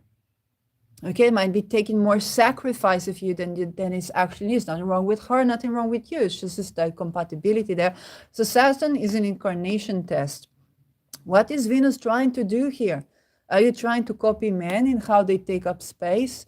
Are you trying to do like men and then in sexuality, and then you are sexually harassing men and women? And so Saturn is a bit of an incarnation test. Hey, Venus, are you sacrificing too much of yourself or of that Jupiter? Okay, or of another? And so this is the beginning. And later, Venus is going to, right now she sextiles Pluto. Okay, so she likes it deep and intense, but it's not sure she's up to what she likes. Okay, she wants intense freedom, whatever the F that means. People who naturally have Pluto in Sagittarius might see it differently. But now she's trining Neptune and sextiling Pluto, but of course squaring Saturn. So she is very much informed with the plutocracy, informed with the hidden agendas, and she's informed with the myth. She knows of what Neptune can do. But Neptune can bring here a dreamy quality. I will do it anyway. I will set intention. Okay, we still go for it. And Saturn is like the incarnation test. Okay, we still go for it, but hey, this dream is, there's some things that you can bring into life here. There's some things that are not going to do you good.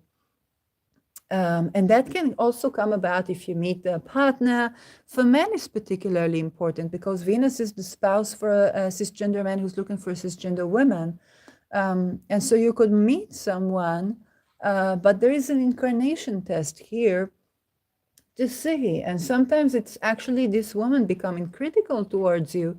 And the sign here is not that you need to change, but that you need to change the woman. Okay? Just like we would say to women, if this man is overly critical of your appearance, of your worldview, of your this, of your that, then this is not the right man. Okay, it's not that you are wrong, this is not the right man. Although sometimes Saturn has something genuinely important to say to you, and you want to be discerning of whether it is the man or the woman that you should be changing, or is it your worldview that you should be updating as well. So this is a little bit of an incarnation test, and she will proceed going from the square to Saturn to the sextile with Saturn as she goes towards the end of Sag, and from the trine to Neptune to the square with Neptune. So that means that as she learns and becomes more discerning, she might have a certain type, to address a certain type of longing that was not met by this Saturn. Okay, she was going for the realistic option, but there are still longings. And with Neptune, these are deep longings. Neptune, when Mars were there, we really want to check when will Venus be. I know I did the episode of the synoptic of Venus and Neptune. You might want to watch this in the series of 2024 as a fuga. But let's begin to take a look at Venus. Where is she? Better look at January already. And Venus. Oh yes, Mercury is going direct on January 2nd. Venus is not going to spend too much time, and she is going to square, she's still squaring Saturn. She will also square Black Moon Lilith from Virgo, and this is where the optimism of Venus in Sagittarius is too optimistic relative to the ability to be equal partner. So Lilith in Virgo is very much about adaptability. Okay, if you think about in kinky relationships, she is the switch. Okay, what you want to do to me, you better be willing to be doing to you, because I will be doing to you. Okay? And then Venus is about willing consent. But Venus is also about connection. There are unusual ideas of freedom that she's exploring in Sagittarius. And the square here is about adaptability. Lilith has something to say when it comes to the notions of freedom that Venus is exploring in Sagittarius. Okay? And so Lilith requires Venus to be able to endure that which she is putting other people through. Or if it's a Jupiter, what they are putting other people through, then Lilith requires them to be able to endure that. Okay, you should be able to do the same but there is also another notion of Venus and Lilith, because Mercury Virgo is also the understanding that equality is equity, rather than everything being the absolute same. So there is a tension between this relative to the freedom notion. I believe on a personal relation, it's going to be about commitment style. On the international level, it's going to be like various attempts to justify, like, why were these marginalized women were not addressed, or more of the talk of like, why didn't we care about the women in October, and so on and so forth. Relative to attempts to justify, but this is another case, and then Lilith says, well, according to you, then it's okay to rape you under certain circumstances. Are you really wanting this to happen? Lilith is, Lilith is a powerful radical force. And she wants to be equal, and so she wants to be equal, and in Virgo she is ready to work hard, so she is not looking for being equal on the account of anybody, but is definitely won't be addressed as less than And then the freedom, the unusual freedom things that Venus brings in Sagittarius, Lilith has a questioning of that, and it can develop in various ways. Okay, in this situation, and it's an interesting discourse to have when this arises. And Lilith Virgo is also Lilith Mercury, so we're also addressing children and the sexuality of children.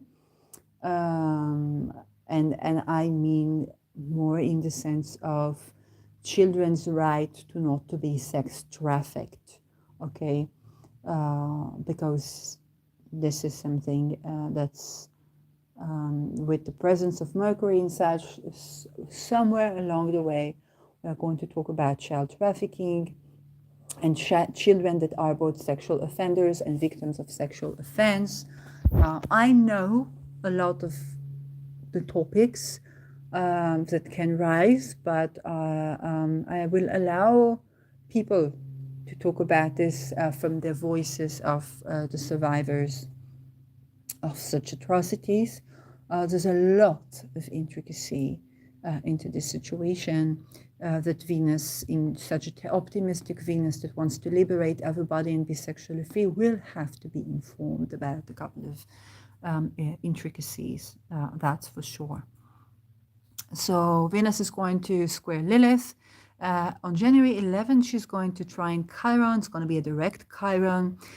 This is a lovely, lovely aspect because Chiron in Eris, here being addressed by an optimistic Venus, and the moon is going to be in the 22nd degree on that day, but not forever.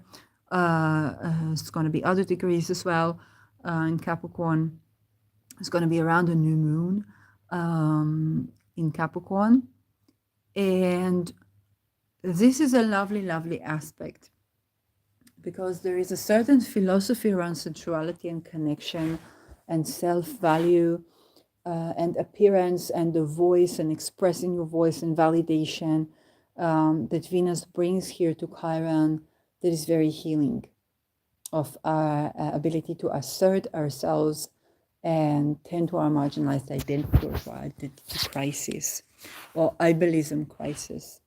So we might be validated in a way that is very constructive to our lives. January 19 is where Venus is already squaring Neptune. And I don't like seeing this in January because for myself, I cannot afford this. Like after the Mars square Neptune has already exhausted my resources.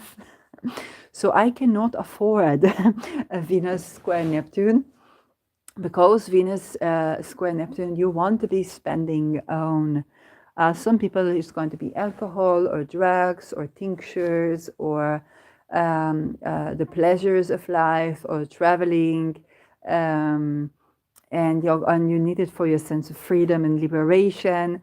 And I personally cannot afford this square to happen in January. If you can postpone it to like until I get my income, that would be generous.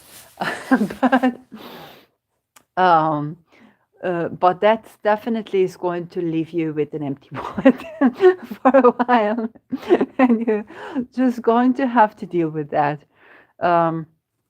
Don't plan on saving money this month. So yeah, I like it's just so. Other things you could be doing in this square is watching movies, listening to songs, and so on. There is no mitigating force to this but the conjunction of the Sun and Pluto. So so January 19 is going to be a little bit of an addictive crisis. This is where there's most risk, where you could be spending too much, where you could be sleeping around with people that you are like, I don't want to do this again. If you have like an ex or something like this that that you are having a kind of, it can be a rebound kind of energy as well. So there's a crisis of ideation of relation and also optimism about the resources. So Mars was optimism about your energy levels.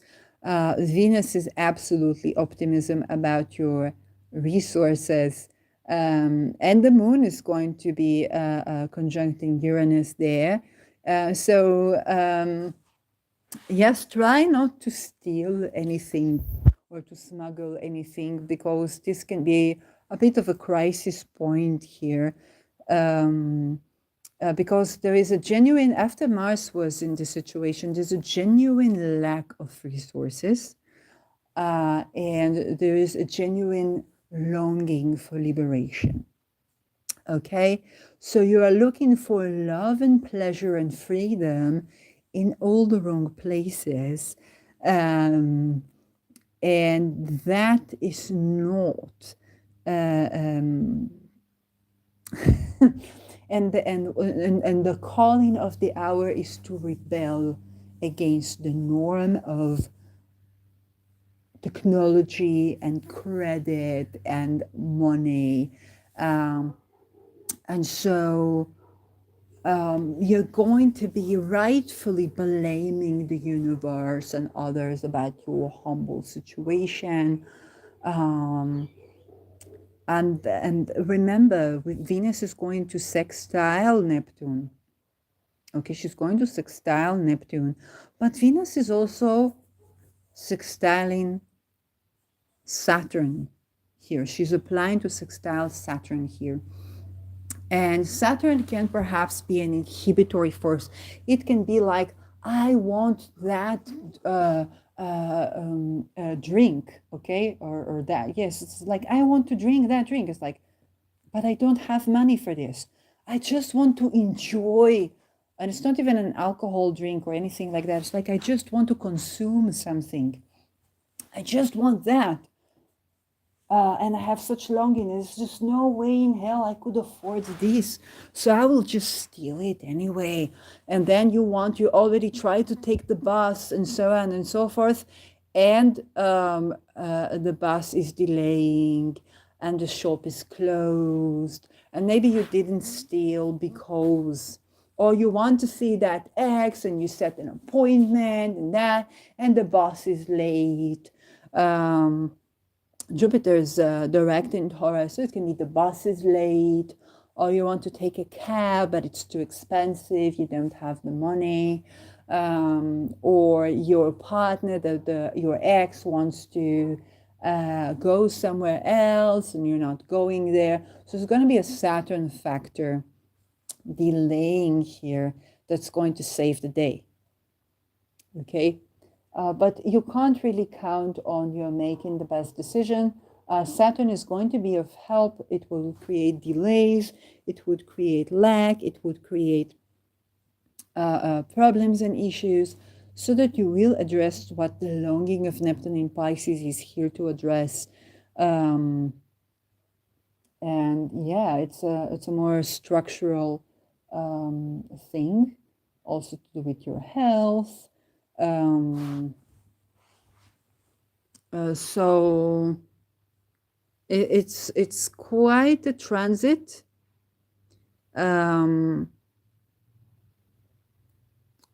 But you will be understanding the meaning of it. Okay, there's definitely going to be a lack of something that compensates for a longing to overspend resources.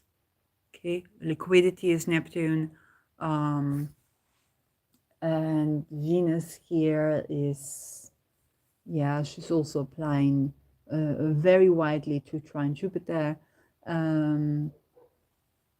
You want to have big food, huge. If you inviting a portion, it's going to be huge portion of food, huge portion of spending, wealth. If it's clothes, you could buy clothes or shoes that are too much, they're too big for your size. Okay, even those stuff can be. So The summit is like you're stepping in shoes that are too big for your size at the moment because you have a longing for something, and it will manifest in time. And Saturn is creating positive delays that you are saying, "Oh, thank God that saved me," and that's very likely what's going to happen. That's going to assist this. And so January 23rd, Venus is already ingressing into Capricorn. So this is what she's going to do in Sagittarius. Jupiter, Venus is a big spender in general. You want to be spending a lot, even before Venus squares Neptune. But in the beginning, she squares Saturn, so you're like, there's a crisis of limitation. You just can't go there, can't walk there. Or something to do with beliefs restraint. It's just some sort of restraint that keeps you from going where you want to go, because it's an incarnation test. And then when you are okay with Saturn, then there is a longing crisis. So if it is relation, you could be settling for the real but longing for the ideal, in which case the crisis is in point. Okay, there's some ideals that you might not want to give up just yet. When it's financial, you sacrifice the real to get to the ideal, but the real is holding you back so that you will incarnate, you will not be disillusioned from your purchases. Okay, so now Saturn is a test of incarnation. And you know, Mars has just exited this point. Let's go back to today. Yes, Mars is now at this point of releasing from the square to Neptune that was a sextile to Saturn. Saturn was a test of incarnation. It's like, and with Mars, it's an action plan. It's just more difficult. It's like, you're going to do it anyway, or you're going to deal with the consequences. For me, it was buying essential oils that I definitely needed to have.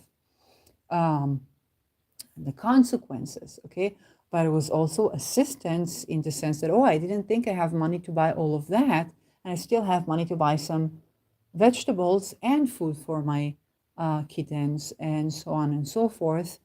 And the understanding that that big spending was needed deeply, especially if we're heading to another segment of the war.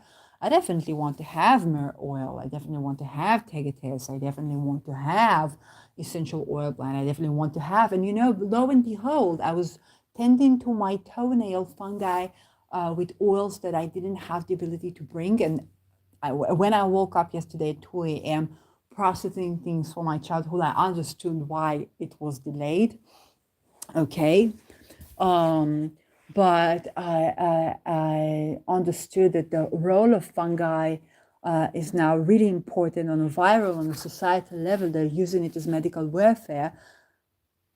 Saturn allowed me to buy tegates. Saturn allowed me to buy antifungal oils. Saturn allowed me to travel all the way to Tel Aviv to the shop of the essential oils. They were closed, and to use the credit card that I have and pay the extra fees to invite and pay another extra 40 shekels for the delivery from the internet shop that will only be delivered on Monday. Myrrh oil is a lunar oil, but it's also anti-worm, anti-parasitic, antifungal, and it's the mother oil as well. So like Saturn allowed me to do all these things. Like, you're going to have to deal with the consequences. You're not going to have a lot of money to buy food. There was also the understandings, like, remember when you were going for your first degree, you knew you're not going to have money to buy food, but you wanted to be. And it was important for your life mission. So you were allowed to have this situation. Okay. And yes, this life mission is more important, and having these oils, the antifungal oils, where food that anyway is going to be shortages of food. Okay, Venus, Neptune can also be missing food from the counters.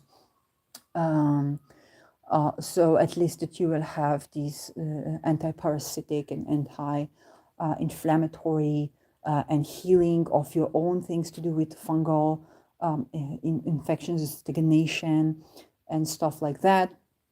That is helpful to society and that is helpful to you. So I was allowed to make all these purchases that I was like, the fuck, not another oil, not another this, oh my God. And that was allowed. And now, what Saturn will allow with Venus is going to be interesting because there's not so many resources. Okay? For most of us, after Christmas, we've been buying. There's not many resources. But what will Saturn allow is going to be very interesting. You pay attention. I want you to pay attention to what Saturn allows you now. What has Saturn allowed your Mars to do in the 10th? Okay? What had Saturn allowed Mars to do when it was squaring Neptune? Because Saturn delayed a lot. But the delay was sometimes for you to understand that there are going to be implications to what you're doing right now, and it's a part of that journey. Okay, of course, there were implications to the fact that I did not have money for food when I was studying. There would not be me if I did not go to study. I do not regret the decision to study when I got the ability to have a grant. Okay.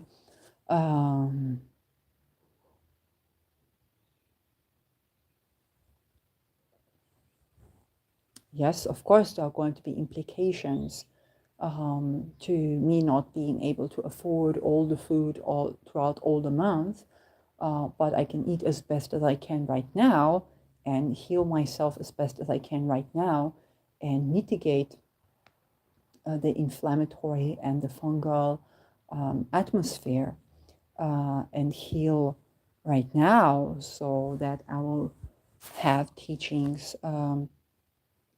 for the time that is coming. And Mars is going to be sextile Neptune when it's in Capricorn.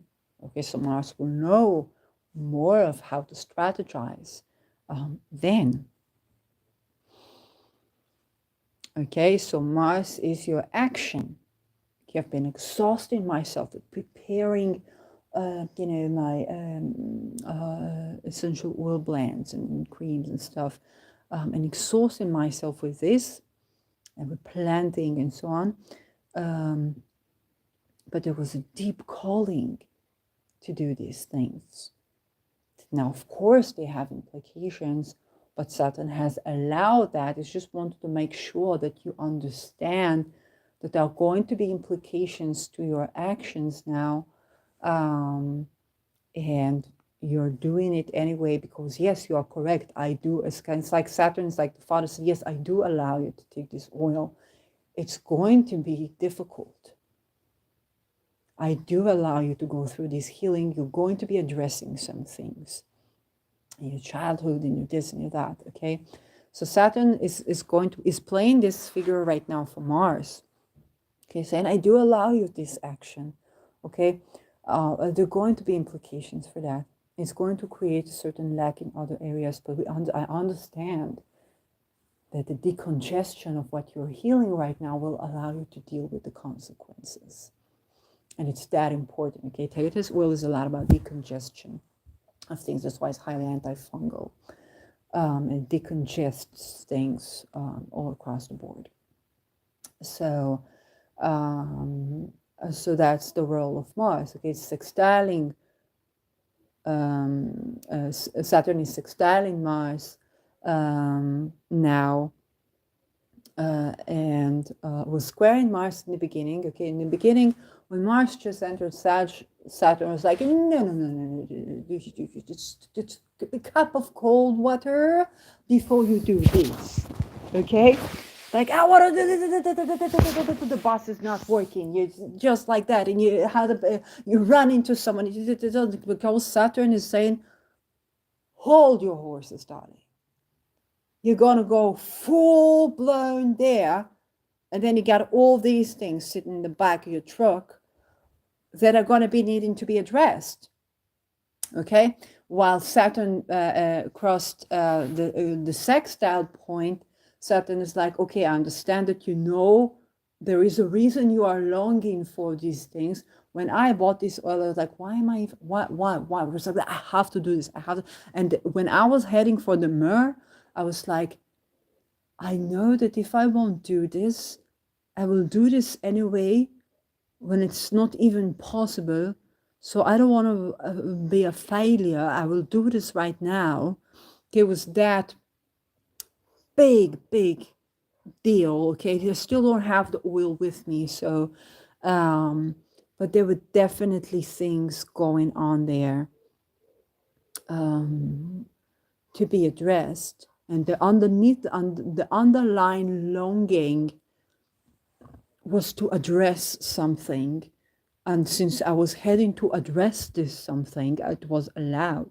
Yes, you can buy this oil when you don't have money for food for you for the rest of the month, because what you are heading to address, what you're agreeing to tend to, is big. You're agreeing to go through this healing. This is big. It's going to be implications for that. But yes, you're going to need these nuts and seeds. You're going to need these oils. You're going to need these things, and you're not, you're smart. You're smart. You understand your country is heading for another cycle, and you're doing the best you can to promote well-being in you and the world. That is allowed. Okay, this is where Saturn's like, okay, that is allowed, Mars. So Venus is going through the same thing. Now Saturn is like, hold your horses, darling. Okay, but as Venus is going to progress, Saturn is going to allow certain longings that Venus had, perhaps for generations, to be met, to be fulfilled. Even if there's going to be a bit of a letdown of what you originally think this means, it's going to be paying up on the long run, because you will be healing addictions. Okay, it's within the crisis square that you're attending to this, because Saturn allows some of your longings to manifest so that you get the essence of what you need, and then you can rid yourself of the addictive pattern of where you got it from, okay, who you got it from, or with who you got where, because to get there was more important at that point. And now that you're getting there, you can explore more of the house. Okay, it's that type of a situation and a pattern of addiction that you're ridding yourself of little by little, okay, in this incarnation. So, not surprising, this is Saturn day Venus hour. So for you, pay attention to what has Saturn allowed in the last weekend. What were you buying? What were you purchasing? What were you spending your energy on, or not spending your energy on? Who were you severing ties with? Okay, Saturn is about severing ties as well. Who did you say no to? That's very important, and Saturn allowed this. There were also certain things that perhaps you said, because Mars is action, and Mars was conjunct in Mercury. So Saturn allowed, you must understand, it was applying to Saturn. Saturn allowed some argument that he said, some unconventional, explosive fight, or some harsh words, or simply some exposure, okay? You had a certain communication now that Saturn allowed. And you might, the reasoning, the longing that you had, you might be disillusioned, but there's actually tangible reasoning behind this longing. Okay, when I was ordering myrrh oil, I did not know why. It's like I'm living in a place around something to do with myrrh, and I ordered myrrh, and there were delays around this myrrh oil, also around the tegates. And I'm like, I was going for it, full stop, going for it. And it was allowed. And then I caught up with a certain person I was working with on their business. and I can't tell the story due to privacy, and it had to do with housing, mothering, mother-daughter relations. A certain something was addressed and opened there, and I understand that I did not know why I'm buying this, but as I was buying this, things began to happen. Also around the Taurus oil, just some boundaries being set, asserting bisexual boundaries. I think this is what this is about. So it was allowed. It's more important now because this is, and you might be disillusioned because I thought, well, I'm going to make these creams and I know I'm trying something too big, but then something will come out. And I thought it's about my business. Okay, as Mars was approaching Neptune, I thought it's about my business. So it's something to do with my business, because in the long run it will. But I thought, oh, I'm going to sell these blends. I'm going to market my products. I'm going to do something about this. But it was ideation in that sort. But the deeper longing had to do with a certain healing that does take place right now. Because before that, I was like, I had enough of healing. 6 months full-blown meditation. I had enough of addressing these things. And then I was told I was going to work on my business. And hey, I like oils. And I like this. And I like that. And it's creation. Or maybe even magic in the future. And it was like, no. But that was allowed because I had a lot more healing to do. And that was kind of like the carrot. Think about the carrot and the stick. So the carrot was Neptune was the carrot dragging me to do these purchases. I would never spend that much money on healing myself now because I felt desperate after doing this for so long. And so that was the carrot dragging me. It's like, hey, you're going to work on your business. You're going to make something for yourself. You're going to set intention. You're going to manifest. You manifest with action. You dream with action. And then, as Mars released, I woke up in 2 a.m. kind of like, oh, that's what happened when I was 5 years old. And how it is important to be doing these things when I'm in this area, in this life, in this, society. It's kind of like, yeah, it's not just your business. So Venus is going through the same cycle, but on Venus issues, okay? Mars is certain boundaries, entrepreneurship, action, taking action. Venus is about connection and connecting something that Saturn will allow. But right now, Saturn does not allow you to connect things, even though they look appealing, because you're going to be highly longing and ideation there. But Saturn is going to allow some connections to be formed because they are more important for your future. And then you will see it was not about that, what you thought the connection was about. It was not about meeting that deep longing, but it was about healing that relational pattern that you had. And that had to do with freedom as well. So these are my predictions. And yeah, and in the midst, Venus is going to square Lilith. So she will trine Lilith only in Capricorn. So there's another cycle happening there. Any more Venus? Well, to translate this to worldview, then you might be able to implement or get recognition to some of your worldview, and you're going to be disillusioned as to something what you thought it means, but it's going to be tangible value that stands the test of time by the end of the way you are in terms of philosophy and values at the end of this transit. This is a powerful transit. And a very meaningful one is the closing square that comes to the closing sextile of Venus-Saturn synodic cycle. So that's that.